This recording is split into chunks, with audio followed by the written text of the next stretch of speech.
Alrighty, boys and girls, we are back. Another tech day. Two in a row. Two in a row. Yeah, I'm so proud. I won't even test if my mic is working. If not, someone will most probably mention this in the comments.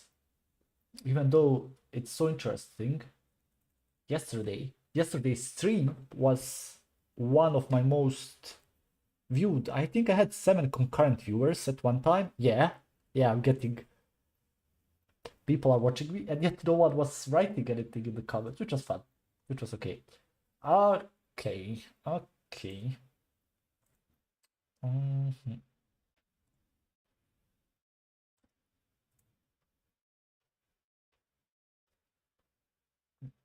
What did I want to do?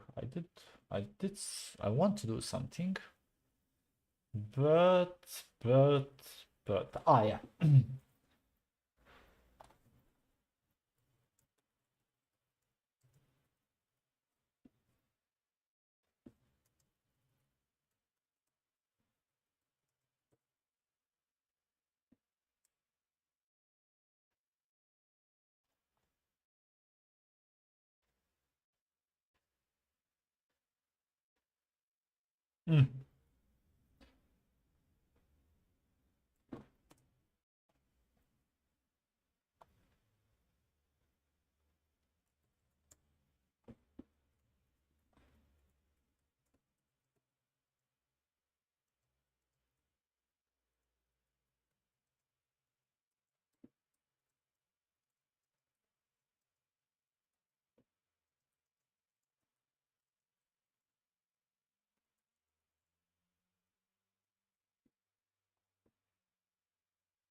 Okay.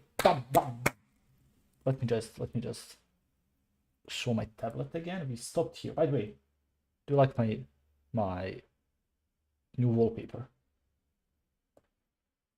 Okay. So linear regression, but now we're gonna do it a bit differently. We're gonna talk about linear regression, but in a more, wait for it, mathematical way.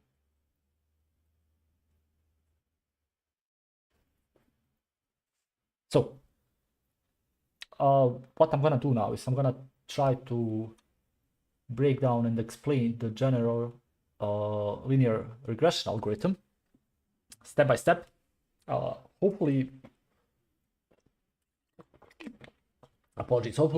using simple language, hopefully using some real life allegories and intuitions and examples.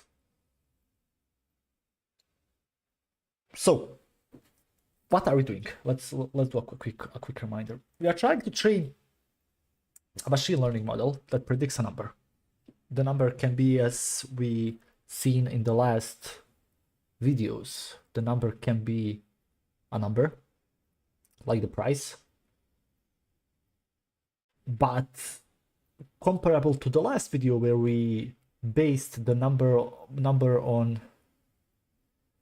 only a couple of inputs, we can actually create a machine learning model that is based on several input features like size, like the number of rooms, like the location, like the address, and etc.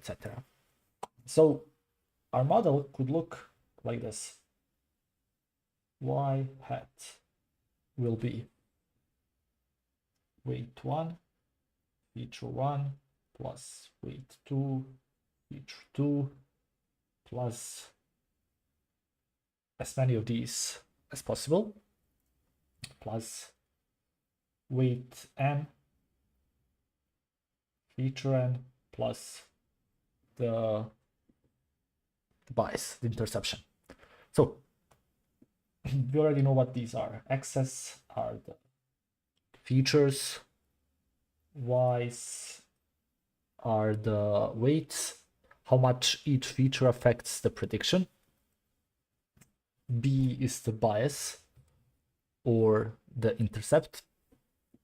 The y hat is the predicted value. We have the true value, which is our label. And we also have, if you remember from the last video, we have this Greek letter called eta, which is the n with the long leg. So what our goal is to adjust the weights and the bias to make predictions as close to possible to the true values y. So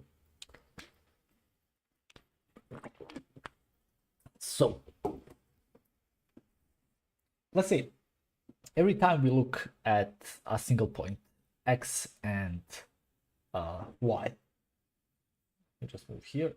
Let's say this is a single point here. Every time we look at this point, x and y, we make a prediction. So we pump these values into our formula, then we calculate the error. So first thing is, I don't know why I'm writing this, this is too basic, but okay. First thing is the prediction, then the error, and the error will be,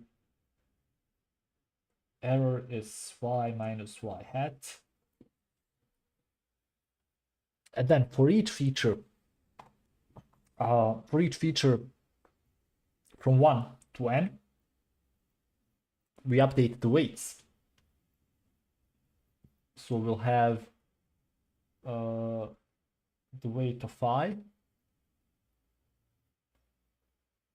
will be the weight of I plus eta multiplied by the x of I times the error. Same thing for the bias. Wait, let me move this here. Same thing for the bias. It's gonna bias plus eta times the error. So we will repeat this many times over many data points, and we will improve our model. We can actually do a quick example. By the way, I told you yesterday that my pen tips are expiring faster than usual. It's because, I don't know if you can hear this, I bought this, wait. I bought this paper-like cover for the tablet, so maybe, and it's a bit rigidy, so maybe it's eating away my pen. But I also bought titanium pens. They should arrive in the following couple of days, so I can finally have long-lasting pens. All right, I went on a tangent there. Let's do an example. Let's do an example. Predicting house price with two features. So maybe I should write it. Why am I writing this? Example. Yeah. House price with two features.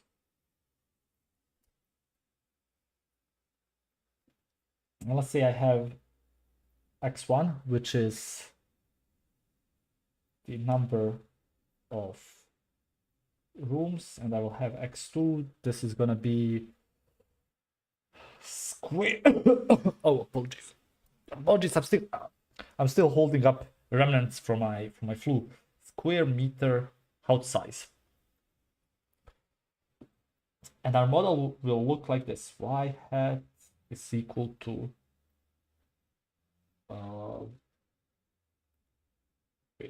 wait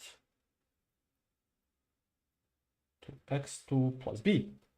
Okay. Okay. So let's do this step by step. What's the first step? Step numero uno. The first step is to initialize values. So I can put the weight 1 to be 0.5. The weight 2 can be 0.2. The bias can be 100. Again, these are abstract numbers. In real life, this would most probably be a lot more expensive. We would work with bigger numbers in real life, but here we are abstracting it a bit. And then learning rate or eta will be 0.01. So this is the first step. Now, oh, apologies. Let's take the second step. Let's take one training point. X1 can be 3. X2 can be 70. So 3 rooms, 70 square meters. And the price can be 330. All right. So this is our training point. This is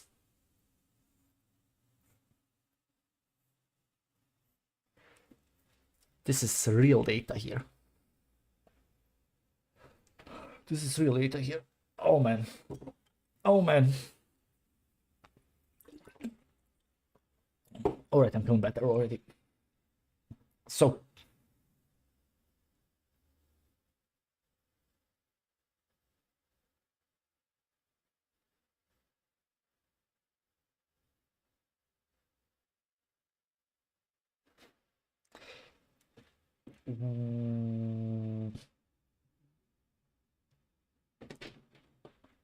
where did I stop? Okay. Now, this one training point. Let's do our predictions. Where's our formula? So we go back to here. We are taking the formula, and the formula is y prim s. What do we have? The first weight is 0.5. 0.5 multiplied by 3 plus 0.2 multiplied by, what's our value of x2? It's 70 plus, I don't know why I'm calculating all of this. So it's gonna be 115 point, right? 100 plus, what's this? This is 14. This is 14, and this is 1.5, so it's 115.5.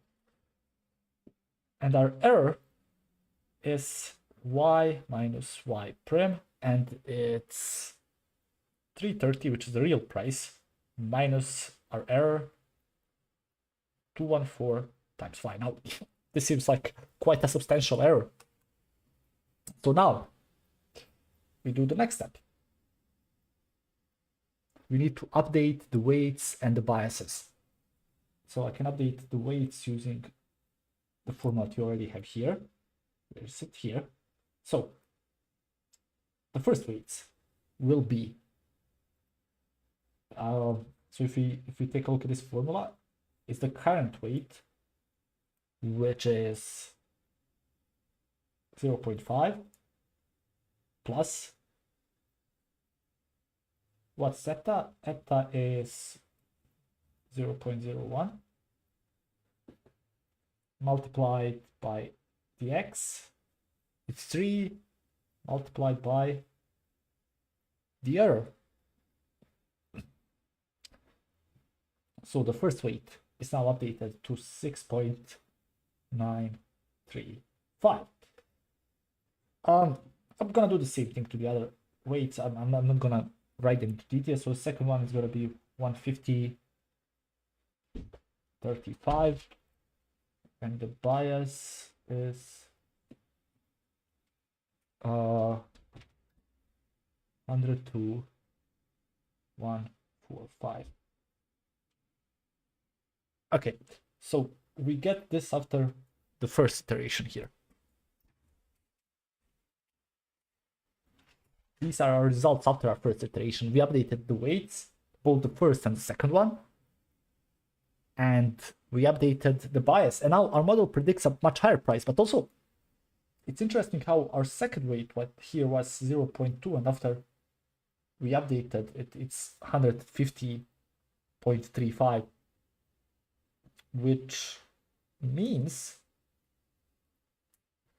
that it correlates highly to our square meter feature. Okay, what happens here? This is only 1 point. We have 2 points, 3 points, 4 points, 5 points, thousands of points, and our model will converge. And this is how training works in general linear regression using gradient descent and the square trick that we mentioned. So again, we have inputs, which is a data set with multiple features. We have our model here, which is this formula. Beautiful, beautiful formula right here. We have our goal, which is to adjust the weights and the biases to minimize the difference between the real value and the predicted value. And for each data point, we need to update weights and bias based on error. Okay. I think we can go back to code. Let's see.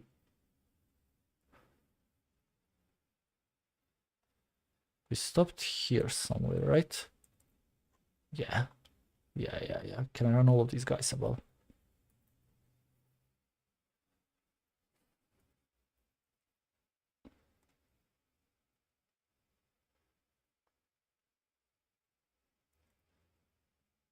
Now, let's do something else.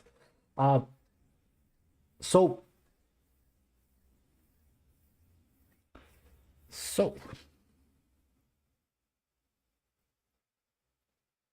how can we measure how close we are to the point? Here we are converging, and we started here, and we, as you can see, can I zoom this a bit, or can I open this in a new? No, I can't. Okay, fuck it. We are converging more and more to these points that we see here. But how do we really measure our results? So let's talk about this now.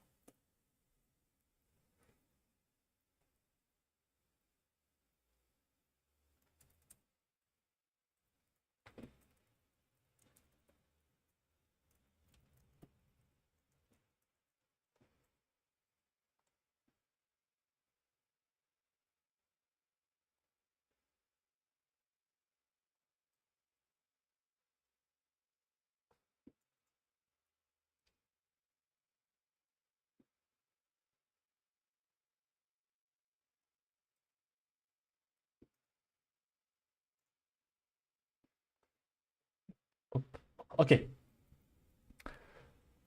What now?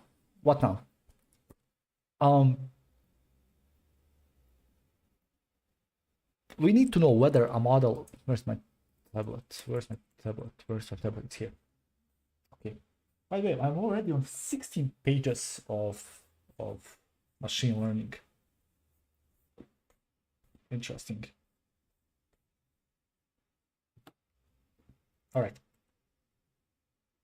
Let me get a more vibrant yellow color.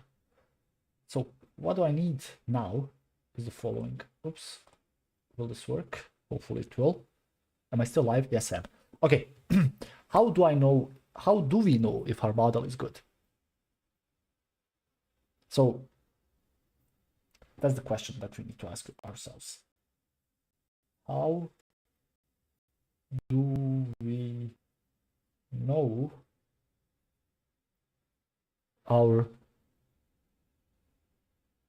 model is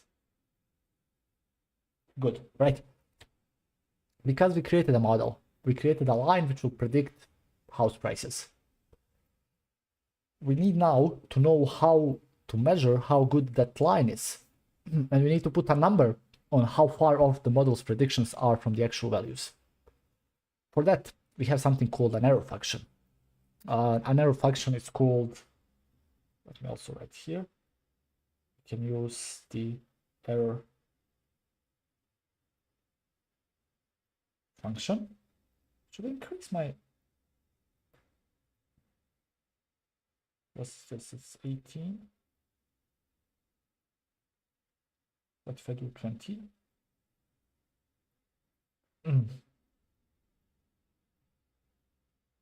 Okay, I mean, I'm satisfied either way. So the error function is also called the loss function or the cost function. It's nothing more than a function that just tells us how wrong we are.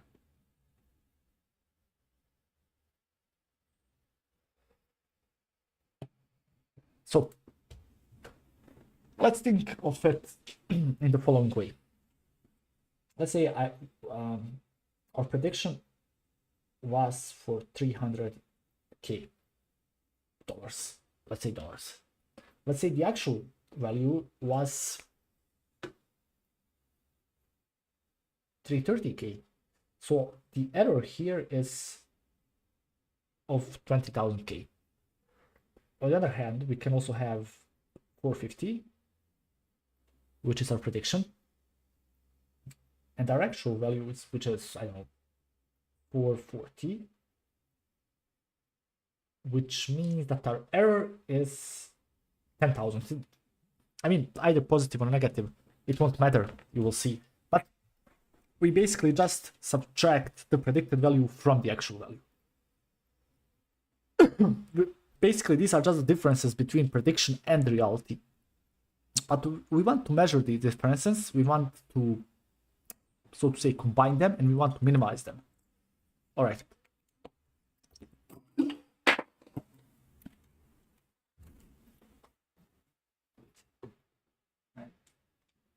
My bottle cap. Where are you, son? No, no, no, no, no.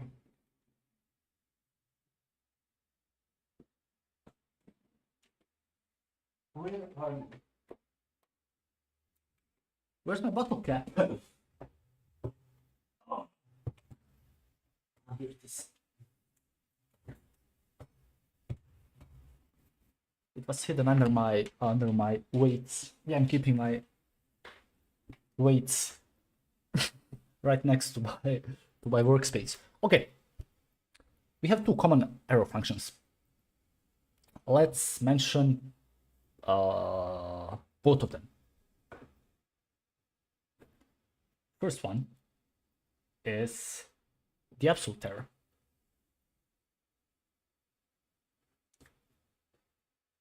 We have a line. Bum. Maybe I don't want the line to be this. Can I rotate it? Yeah, maybe something like this. All right, so we have a line. And let's say we have a couple of points here.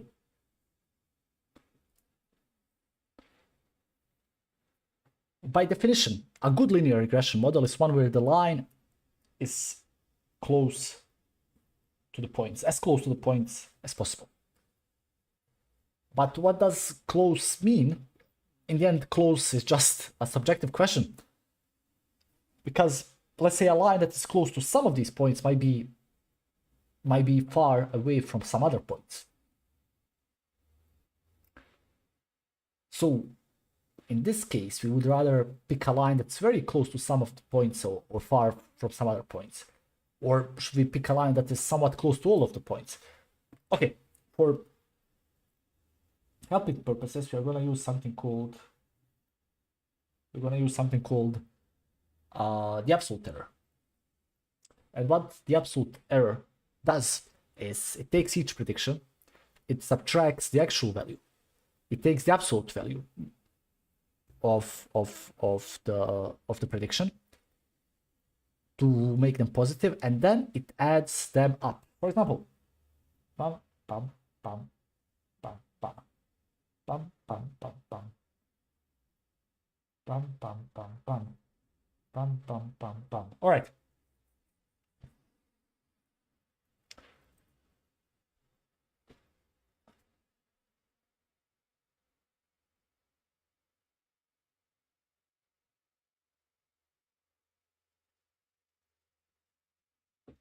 So in our case here, this error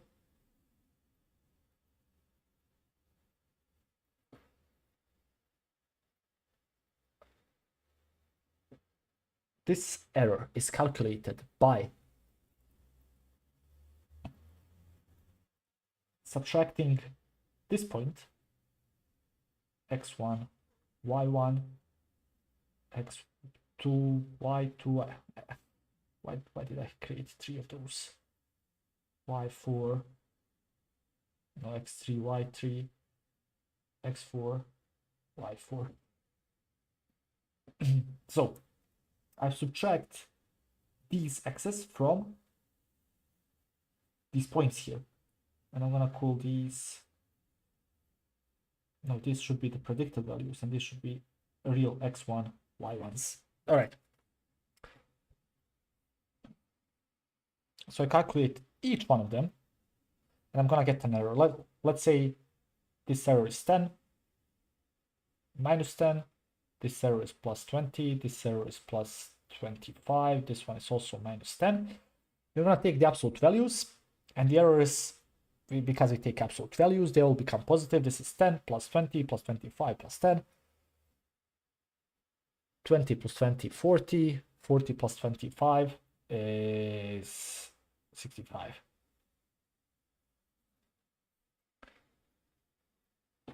So this is our total absolute error.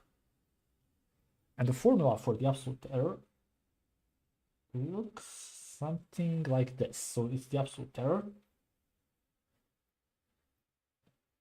We start from the first element, we go all the way up to n.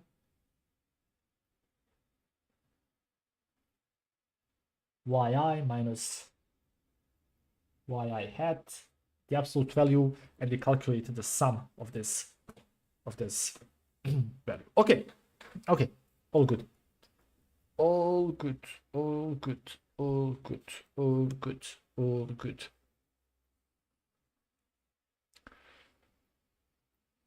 Now, let's talk square error. The square error is very similar to the absolute error, but instead of taking the absolute value of the difference between the label and the predicted label, we take the square, which will by default turn the number into a positive number, because when we square the number, we always make it positive.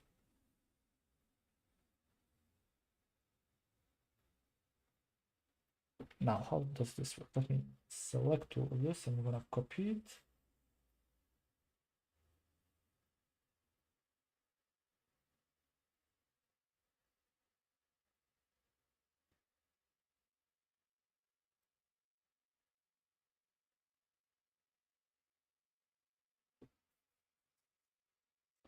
But this time, can I? Oh, I removed it all. Okay, same thing. I'm gonna put a point here, but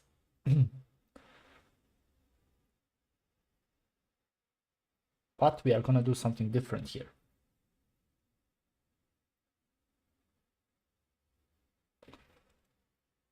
Instead of only calculating distance, we're gonna square it. So bam, bam, bam. This is the distance, but we want to square it, so we're gonna take this distance, move it here, here, here, and now all of this is actually the error. And I'm gonna repeat the same thing on the other guys. Can I just, maybe I can, wait, maybe I can just change the color to yellow. That would be so much easy. No,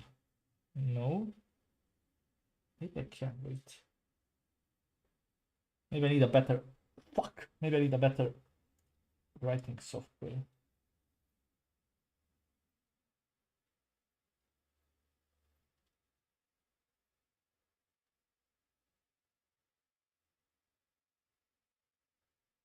Change style. Okay. But the only thing I need is, it's 20. I need 20, not 5. Oh, this is gonna be easy. I feel like a painter. I feel like I'm playing those games I played as a kid. So all of this should be yellow now. Only for visualization purposes. I'm gonna remove all of this. I'm gonna remove all of this. I'm gonna remove all of this, all of this, all of this as well. Same thing here. So I'm calculating the distance and I'm squaring it.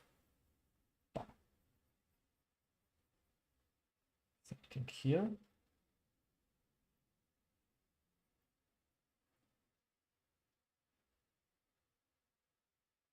Now, do you notice something? Let me also write the formula for the square. For the square error. The square error, or SE, is, again, the sum going to n, y minus yi minus yi hat squared.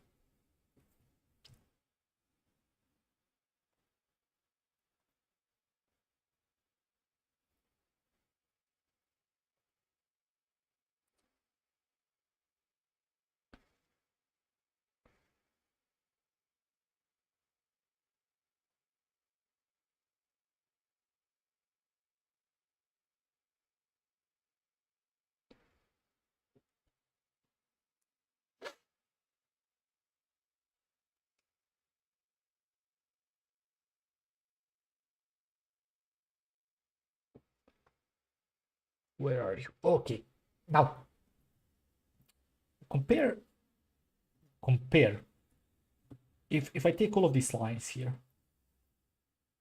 this line here, this line here, this line here, this line here. If I take all of these lines and I sum them up, I'm gonna get, I don't know, something like this. One line, second line. This is artist's rendition of these lines. And if I'm gonna sum them up, I'm gonna get some error like 65. But if I pick up all of these squares here and sum them up, the errors would be a lot more significant, so to say. And what does this mean? It means that the square function is smooth and is differentiable everywhere. It has a clean derivative. The absolute value function has a sharp corner at 0, which means that this derivative isn't defined here, which makes it harder to use with gradient-based training. We mostly use squared error for training. Now,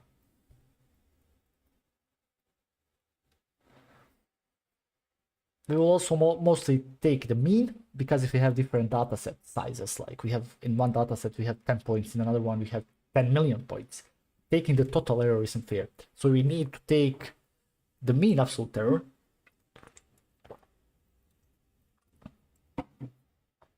which is the error divided by, where's the error? Here, SC. So mean absolute error or mean squared error. I'm gonna take the mean squared error. We can use the same thing for the absolute error, but basically it's just the squared error divided by the number of points here.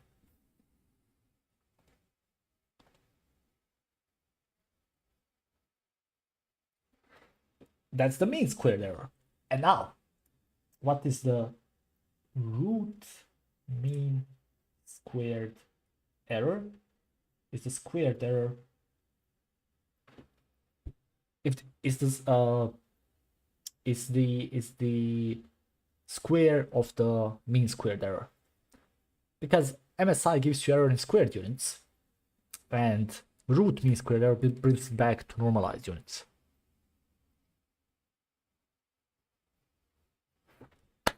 Okay.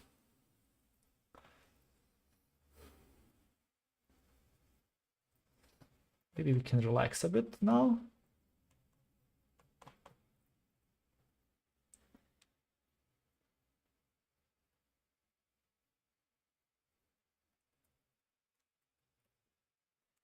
Maybe we can relax a bit, and I can put here. Okay. Someone asked, genuine unironic question. How do you take care of your eyesight? My myopia and astigmatism gets worse every 2 years. I don't want to buy a new prescription each time. I know it's because of my phone use rather than my laptop desktop use. I envy guys who never had to wear glasses, being 10 years in the 10 plus years in the industry while still pulling all-nighters or whatever. Born too late to... This is an amazing picture. Born too late to explore the vast wilderness of nature and have your maiden by you and die amongst the flowers in a creek. Born too early to travel the space and be a space marine, but you know, born just in time to use all of these technologies, and all of these are extremely toxic technologies, apart from Python. LinkedIn is the most cancerous one, definitely. All right. How do you take care of your eyesight? Thankfully, I have astigmatism, but...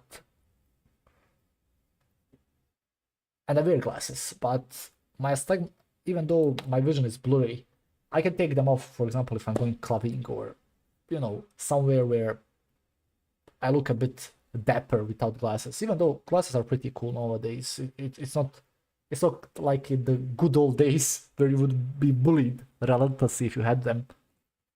Having glasses nowadays is, I don't know, it makes you sexier.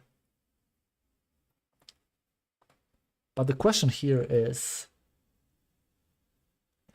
how do you take care of your eyesight? I don't know, I think it's genes, bro. Yeah, it's genes, there's nothing more.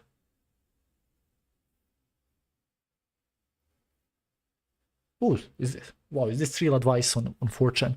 F-Flux, lower than 50% brightness on monitors. I never use this. My brightness is like pumped up to the maximum. It's like looking directly at the sun. Morning sunlight exposure to the eyes. For me, it's usually by 6:57. No, maybe I should try this. Keep glasses or lenses clean all the time. I do clean my glasses. My glasses are really clean. That's something I'm really proud of. Don't consume caffeine post 7 p.m. I don't know. Who does this, man? Like post 7 p.m. I'm already starting to get drowsy. Having a coffee there wouldn't be beneficial. 7 hours of sleep maximum. I do this. Get healthier. I do exercise every second day.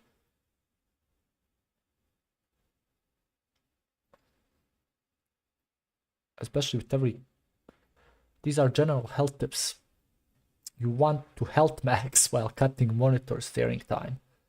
Used to work 2 to 4 night shifts weekly for a year and felt the fucking effects, especially with every car headlight blinding my bitch at. Now that's a problem in itself. I can't see shit when I'm driving at night. I'm even scared of it. Damn. All right, let's continue. Where am I?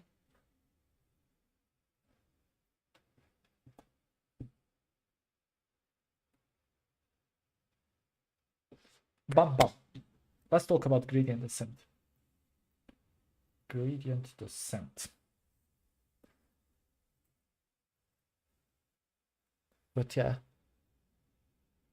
used to work, felt the fucking effect, especially with every car headlight blinding my bitch ass. Me driving at night, it's almost a gamble when I'm passing next to a car, especially if they have... There are these assholes who have these long lights on even when you are passing them. I mean, it's a point of courtesy to turn those fuckers off when you are driving past someone, right? So you don't blind someone. Especially there. And even with normal lights, I need to focus on the edge, on the rightmost edge of the street, of the asphalt, and I'm focusing on the line. I don't know what's the name, the white line, so I know how to steer my car so I don't run off. Fuck. Okay. Bum bum. Let's do something else. Let's do something else. Let's do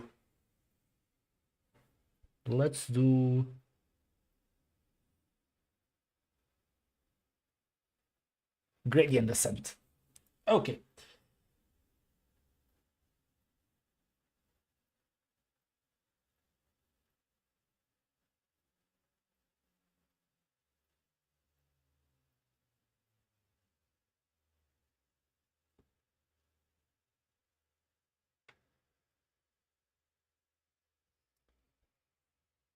I'm still not sure whether I should maybe increase this a bit, and I can move. Yeah, maybe I can move this around.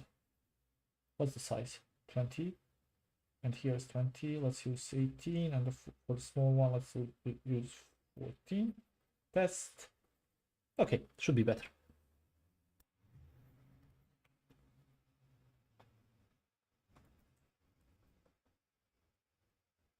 Wait, where's my tablet? It disappeared suddenly.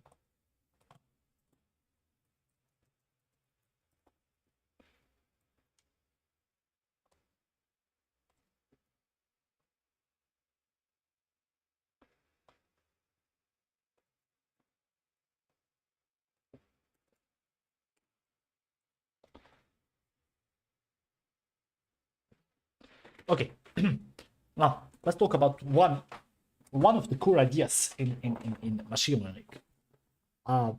It's called gradient descent, which is just a method for finding the minimum of a function. And what does that mean? Because I can imagine question marks appearing over people's heads. What is the minimum?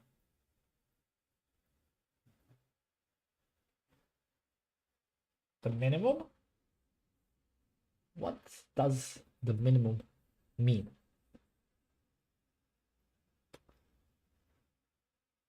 The minimum is the minimum error. We are using the formulas that we mentioned in this video just above. We are using the mean squared error or mean absolute error in order to tell us, in order to understand how wrong our model is. So if we find a minimum error, we found the best model. Okay.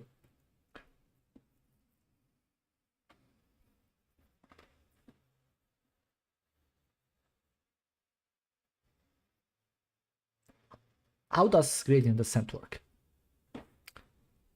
If we find ourselves on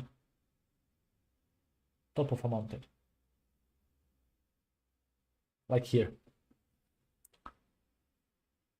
and we want to descend, but the mountain itself is very foggy, it's not very visible. We can only see a small distance up ahead. So what can we do? So what we can do is to look around and see which direction goes downhill the steepest. So we have multiple directions. We can go here, here. Maybe I should have put a different pen. Here, here, here. Maybe some other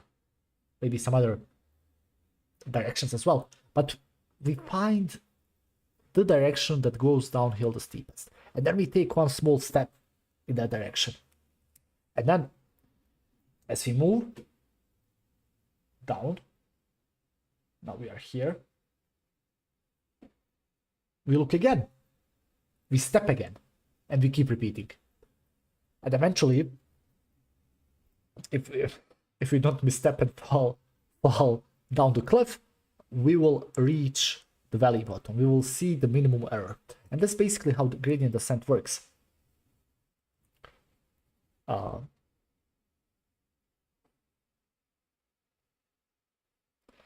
course, we need to repeat that there is hopefully a minimum. There is hopefully the bottom, because what we can do, we can reach the bottom, or we can find a valley. And then because we found a valley, we might have nowhere else to move. Let's not deal with this right now. But there are some other techniques that can reduce the probability of this happening. But for now, let's see how this works in linear regression. We have an error function, mean squared error, 1 over n, the sum of y minus y prime squared.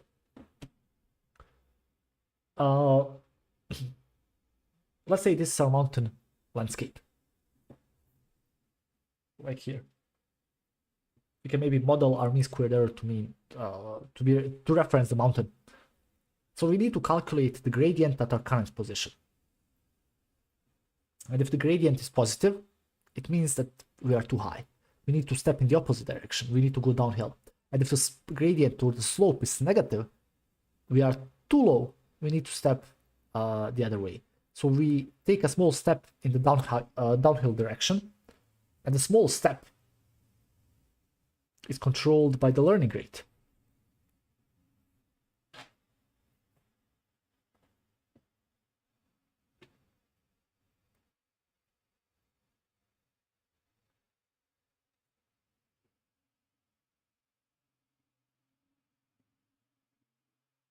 So that's basically it. We start somewhere.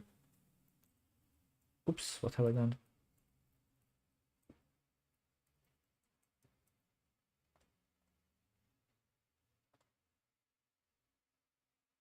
Just a second, please.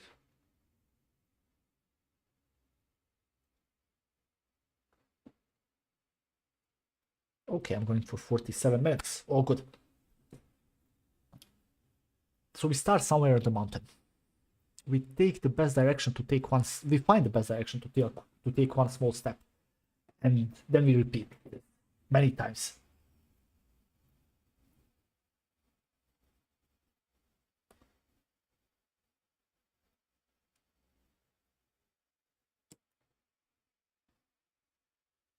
Basically, we can draw this as follows.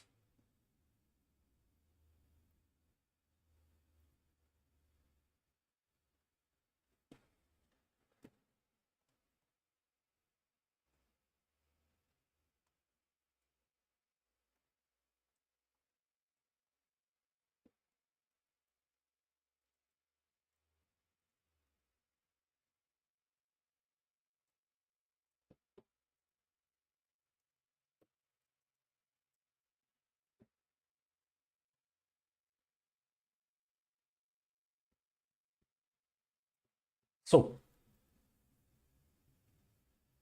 hopefully, oh, nice. It created a real curve here. So we can have large errors and small errors. This here.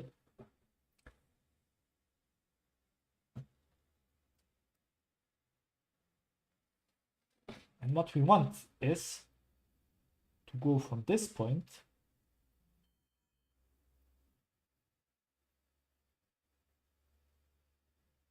all the way down here, where we have the optimal solution. So each point here again, let me just reference this. Here we have the huge errors. Let's see on this point. On this point as well, we have huge errors. But on this point, here,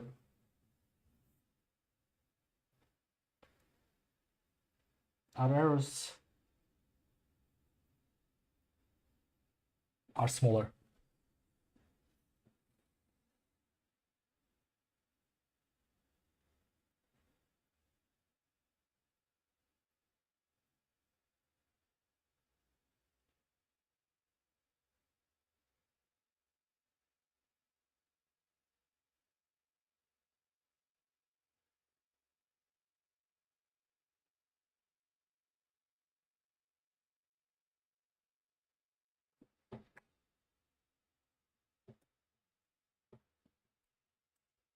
All right. And also we have the update rules, and most probably we've seen the update rules already. What's the size of this? 14? 14. We have already seen the update rules. We are updating our bias.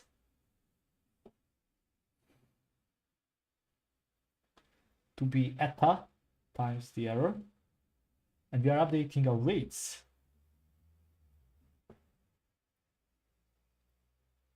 To be eta multiplied by x multiplied by error.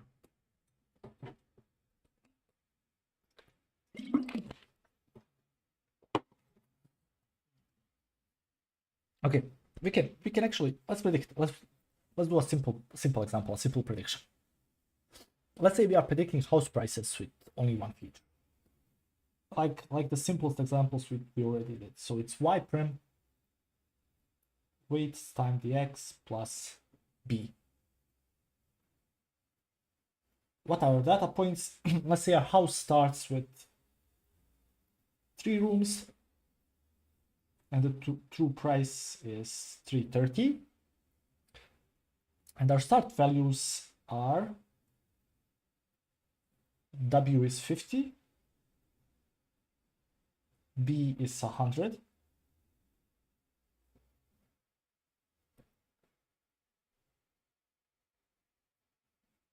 and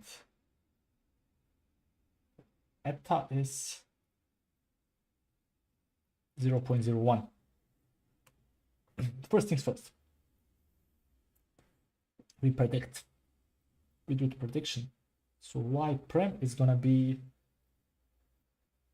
50 times 3 plus 100. It's 250. Then we calculate the error. The error is gonna be y minus y prime.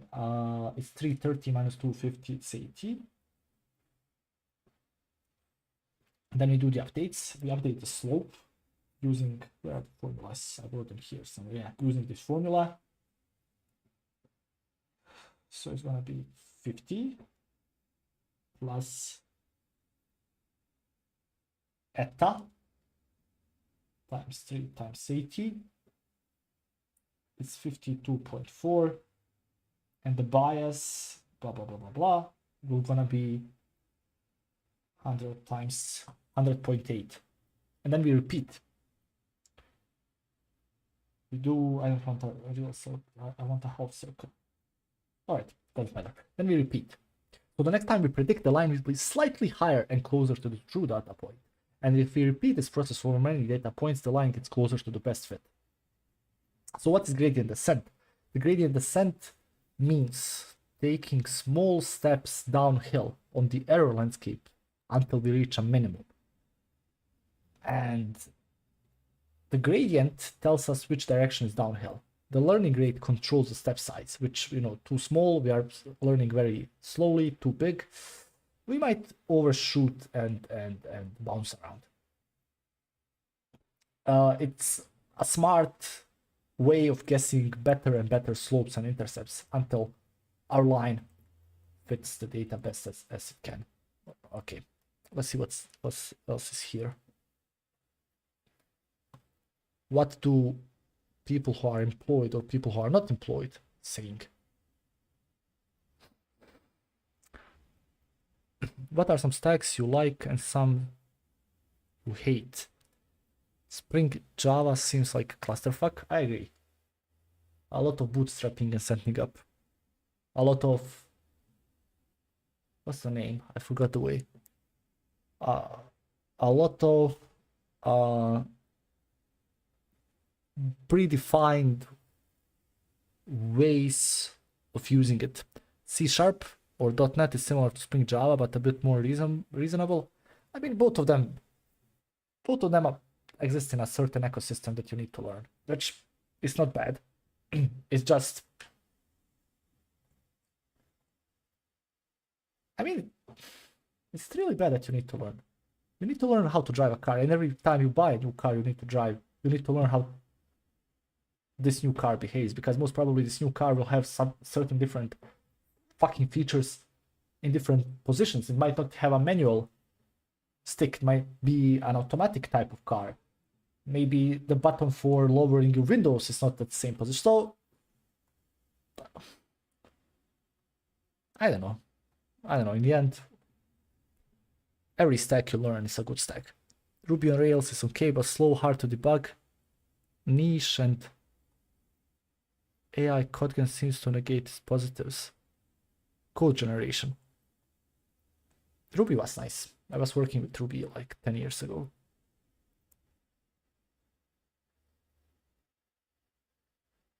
It's a good framework. Maybe I'm just nostalgic.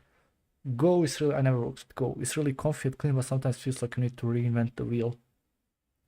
I like Python, Django, Swift, Rust. I dislike .NET, Java, PHP, Ruby. Go is so what did they answer to this guy? I've always been under the impression that Django is pretty much just Rails for Python, but I've never used Django. Django is far clumsier than Rails. Django is far clumsier than Rails, but Ruby is far clumsier than Python.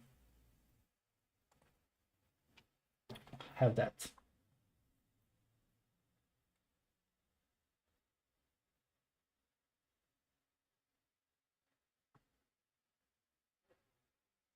What else do we have here? Go to Office, see pick related, RTO is an... What the hell is RTO? RTO meaning recovery time objective. RTO Office? No idea. Anon's co-workers say I generated. You're not there. Okay, let's skip this.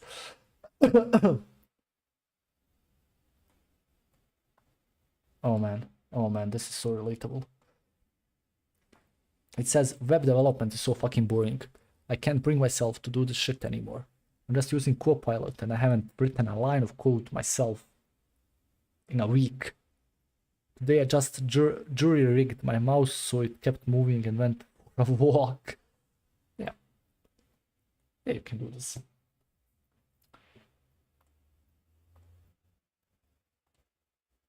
You can do this.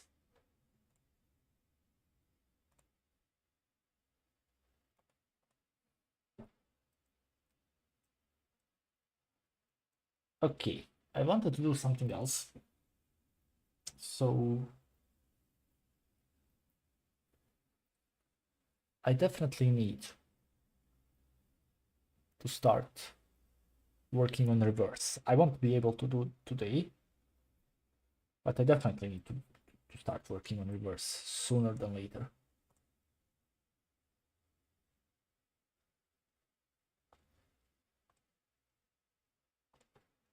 But in the meantime,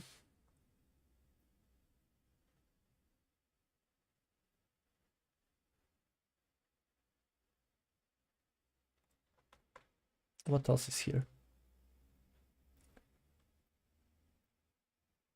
I'm getting really sick of dealing with people in their late 30s, early 40s who think that AI is useless like it's still 2022. ChatGPT go brr. Relying on AI makes you dumb. Real programmers don't need AI to code. I should leverage every tool at my disposal to get the job done. Yeah. This is the real deal.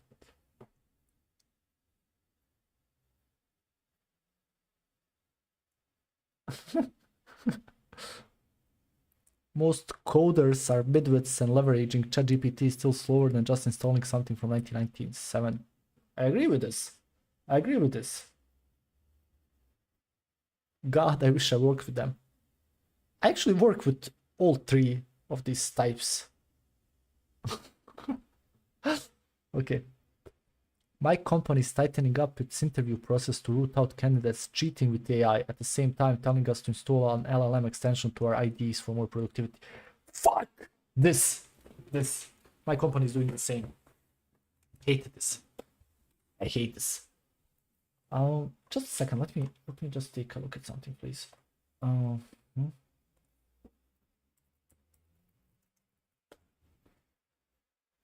What do you use it for? They are much more bearable compared to the boomer managers who overdose on AI Kool-Aid and yearn for the day they can fire the entire workforce and prompt everything into existence. Yeah. I'm 36 and I haven't written a line of code in a week after setting a couple of days setting instruction MPC server NCP and prompt files for Copilot. Maybe I should do the same. Maybe I should do the same.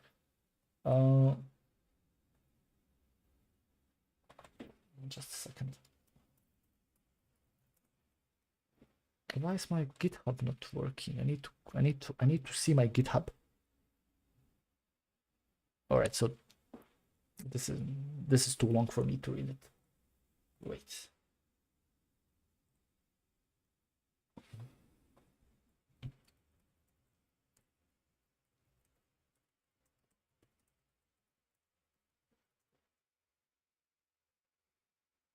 I must be joking.